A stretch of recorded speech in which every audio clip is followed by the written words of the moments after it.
having this very broken relationship with Nicole, from working together, being together, and then constantly like wanting to rekindle a flame, and then that's lie, betray, rape, then the guilt on top of that after pointing the finger for somebody for something they had nothing to do with when they were only trying to protect you, and then Serena, and then her death, and then feeling responsible for vacating her, and I mean, it's just over and over and over, disappointment, and My God. I know. I didn't know you went through all that. I need help, there's a lot of, Eric needs some therapy, and even though he has his mother right there for him, it's just like it's too close to home, and he thinks he can, I think we all have the ability to kind of power through something ourselves, but sometimes we fall to our knees, and we just kind of cave in.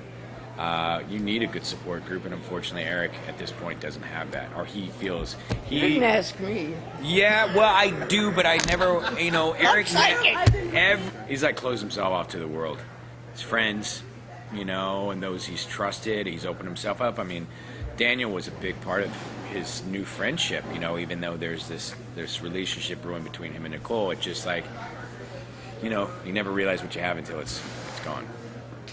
We've been asking everybody if they remember their very first scene on the show. You remember your scene? Oh my God. Well, I do, because it wasn't that long ago.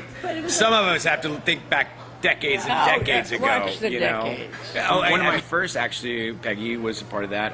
When Eric came back on the canvas and was in the Brady pub, and that day I was like inundated that week because I was trying to get on the same page as everybody else, because I was being reintroduced to so many family characters and history, relationship, connection. I don't think I ate for the first 2 weeks because I never knew when lunch was, because I was always afraid to go to lunch because we did dry block during lunch. And that's right. And then one of our prop masters, he's like, "Have you eaten? Are we allowed to? Because we're just moving so quickly." And I knew, because I was fresh on the scene, that I was going to be working a lot and press a lot. And but it finally wrapped up. But a lot of dialogue and what likes and dislikes people had. It's a demanding job.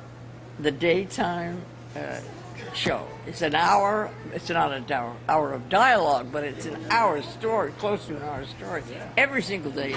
That challenge goes to the writers, to the actors, to the directors, to everybody. It's one of the toughest jobs in the business, really.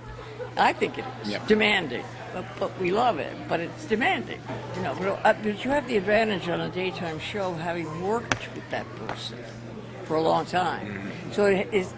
To an actor, that's an imaginary but real relationship you've had with another actor playing your son. So I was happy to see Peter come back. He's a wonderful actor. How many times did they have you kind of be in a room by yourself just gasping because you were seeing visions, and you go, I thought you did such a great job, though. They just had the camera constantly on rolling, and Peggy just let her do her thing, and whenever you feel it, just let her do it. We're going to shoot this. She would do a gasp. It's I tried to visualize what I was talking about without the dialogue. Right. And then they would have the dialogue. But I tried with no sound. I was trying to, see what it was. And I was always getting future information on people, disasters of people. And I'm trying to, don't go there. Don't do that. She's psychic ability now. I like it. Greg, if you had to gasp on camera, could you give us a gasp? What? Oh, I mean, you just gotta. It's really Very crazy. Good. I feel like I just had the hiccups there for a minute.